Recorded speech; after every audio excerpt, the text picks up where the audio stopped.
नमस्कार दोस्तों, मैं आप सभी का दोस्त आनंद यादव। तो आज की हमारी जो टॉपिक है इसमें हम लोग कुछ शब्दों के बारे में जानेंगे। यानी आज की हमारी जो टॉपिक है उसका नाम है शब्दावली। शब्दावली क्या होता है?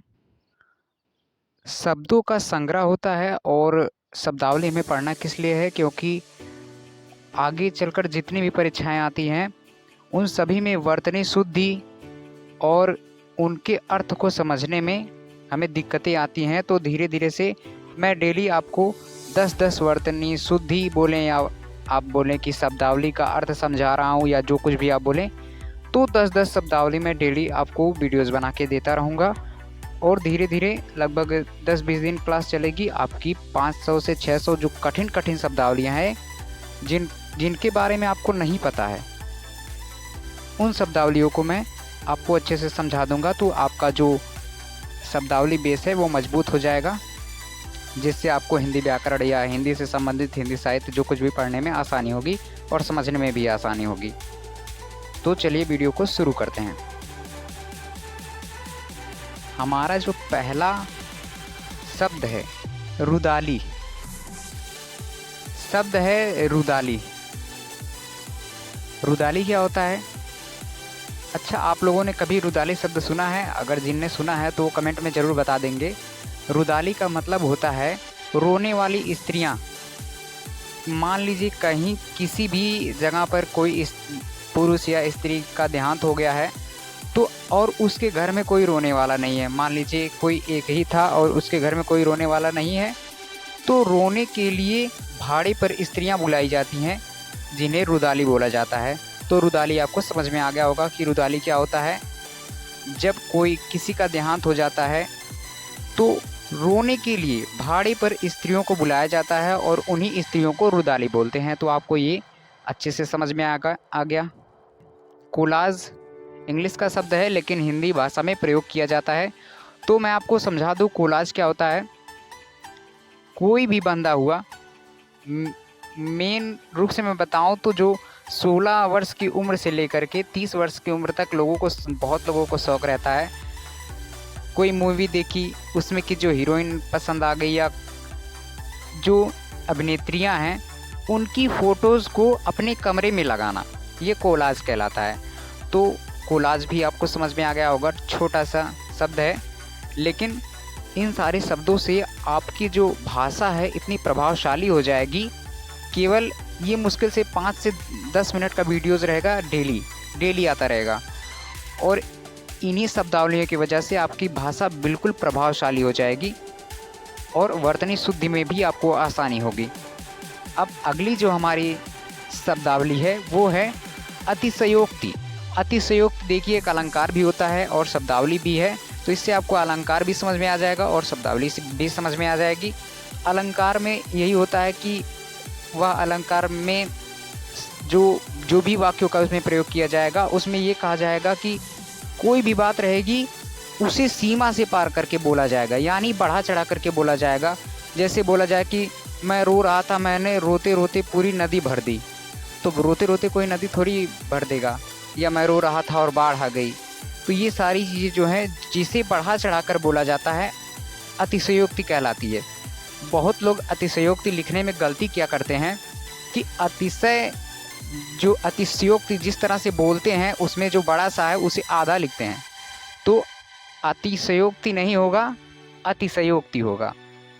ये भी वर्तनी शुद्धि में आता है। तो आप देखते रहें, समझते रहें। और अगली जो हमारी शब्दावली है उसमें आएगा मार्जार। मार्जार शब्दावली का मतलब क्या होता है? देखिए, जिनको लास्ट में आप लोगों को कमेंट में ज़रूर बता देना है कि आपको कौन सी शब्दावली पहले से आ रही थी और कौन सी नहीं आ रही थी, या आपको और किन शब्दावलियों के बारे में जानना है, कमेंट बॉक्स में लिख सकते हैं। तो मार्जार का मतलब क्या होता है? मार्जार बिल्ली को बोला जाता है, बहुत जगह पूछा जाता है। अब जैसे मान लीजिए कहीं पर कोई प्रदर्शनी लगी है या कहीं पर वक्ता बोल रहा है, जो भी भाषण देते हैं लोग।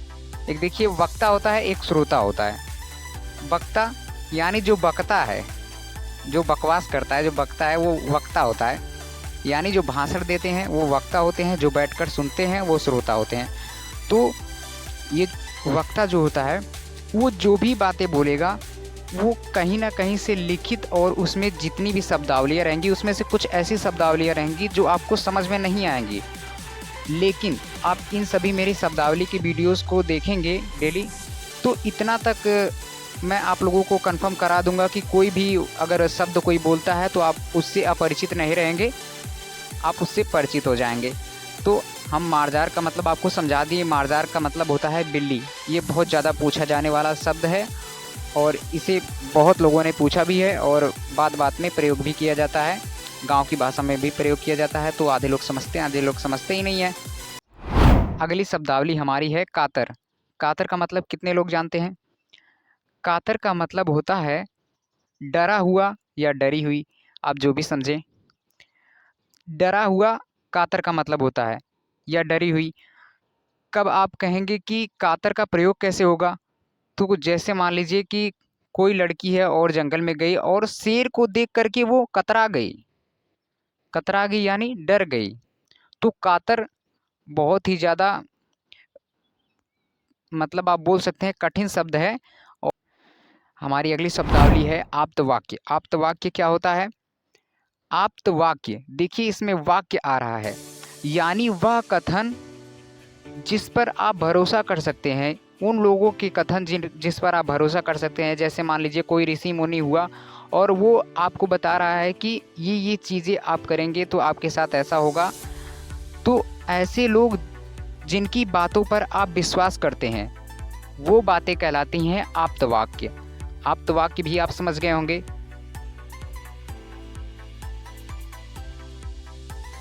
तदात में क्या होता है? तदात में मान लीजिए आप किसी भी मूवी को देख रहे हैं, मूवी हुई, कुछ भी हुआ, तो उदाहरण के लिए मैं मान रहा हूँ कि आप मान लीजिए मूवी को देख रहे हैं और बीच में एक सीन आ जाता है कि जो नायक है, बोले तो हीरो जो है, उसकी जो बहन है उसको जो विलन है उसे टच कर रहा है या फिर उसके साथ गंदी हरकतें कर रहा है। तो उस समय जो हीरो को जितना गुस्सा आता है, आप उस मूवी को देखते देखते ऐसा आपको भी लगता है कि आपको भी गुस्सा आ रहा, आप अपनी मुट्ठी बंद करने लगते हैं। तो इस तरह से जो आप प्रतिक्रियाएं प्रदर्शित करते हैं या जो भी आप दिखाते हैं कि हीरो को गुस्सा आ रहा है तो आपके अंदर भी गुस्सा आने लगता है। कोई भी सीन है तो उस हिसाब से आप अगर बदल रहे हैं तो ये हो जाता है कि आप उस मूवी के उस हीरो से बिल्कुल तादाद में हो गए हैं। तादाद में का मतलब होता है जुड़ाव, तल्लीन हो जाना। आप किसी व्यक्ति से भी तल्लीन हो सकते हैं कि मान लीजिए आपका कोई बहुत ज़्यादा करीबी व्यक्ति है, आप उसकी बातों बातों में उसके कोई भी इशारा करता है तो सबसे तेज़ आप समझ जाते हैं। तो ये कह सकते हैं कि आप उस व्यक्ति से तादाद में हैं। तो तादाद में भी आम बोलचाल की भाषा में लोग बोलते हैं अजर अमर। अजर अमर बोलते हैं। तो हम लोग तो अमर का मतलब समझते हैं कि मरने के बाद भी जो कभी ना मर सके वो अमर कहलाता है। और उसमें अजर क्या होता है? अजर का मतलब क्या होता है? अजर का मतलब होता है कि कभी भी वृद्ध ना होना, यानी कोई व्यक्ति कभी बूढ़ा ना हो, इसे बोलते हैं अजर। ये वाला जो शब्द है पतड़ा। पतड़ा किसको किसको पता है कि पतड़ा किसे बोलते हैं? गांव के लोग होंगे तो शायद उन्हें ज़्यादा पता होगा कि पतड़ा किसे बोलते हैं। वैसे मैं भी तो गांव का हूँ, लेकिन मुझे पढ़ने के बाद पता चला कि पतड़ा किसे कहते हैं। जब भी आपके घर में कोई भी पूजा पाठ से संबंधित कोई कार्यक्रम हो रहा होगा तो जो पंडित लोग आते हैं एक छोटी सी चौकी मंगाते हैं। चौकी बड़ी वाली होती है, एक छोटी सी चौकी रहती है, छोटा सा रहेगा, उसी पर पूजा पाठ की सामान रखी जाएगी, उसी को बोलते हैं पतड़ा।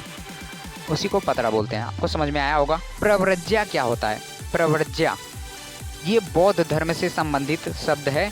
प्रव्रज्या का मतलब होता है कि कोई व्यक्ति अपने प्रारंभिक जीवन से संबंधित सभी वस्तुएं या प्रारंभिक जीवन को बदल करके बौद्ध धर्म में शामिल हो जाता है, बौद्ध भिक्षु का काम करता है, या एक तरह से बोले तो बौद्ध धर्म में संन्यास ले लेता है, अपने प्रारंभिक जीवन को छोड़ करके। उसी को बोलते हैं प्रव्रज्या धारण कर लेना। आपको प्रव्रज्या भी आसानी से समझ में आ गया होगा। लास्ट और हमारी शब्दावली है मनः स्थिति। मनः स्थिति का सीधा सीधा मतलब होता है मूड। ये तो सबको पता होगा कि मना स्थिति का मतलब मूड होता है, यानी कि कभी बोलते आप कि मेरा मूड ऑफ है या मेरा मूड इस समय ठीक है। तो किसी भी कार्य को करने के पक्ष में आप हैं तो आपकी मना स्थिति उस पक्ष में है। आप अगर किसी कार्य को करने के विपक्ष में हैं तो आपकी मना स्थिति उस पक्ष में नहीं है। तो मना स्थिति का तात्पर्य मूड से होता है, यानी मनोदशा आपकी किस प्रवृत्ति में है या किस चीज़ में आपकी मनोदशा शामिल होना चाहती है या नहीं शामिल होना चाहती है, ये होता है मना स्थिति। अगर वीडियो पसंद आया होगा तो लाइक भी करना, शेयर भी करना और सब्सक्राइब ज़रूर से कर देना। धन्यवाद।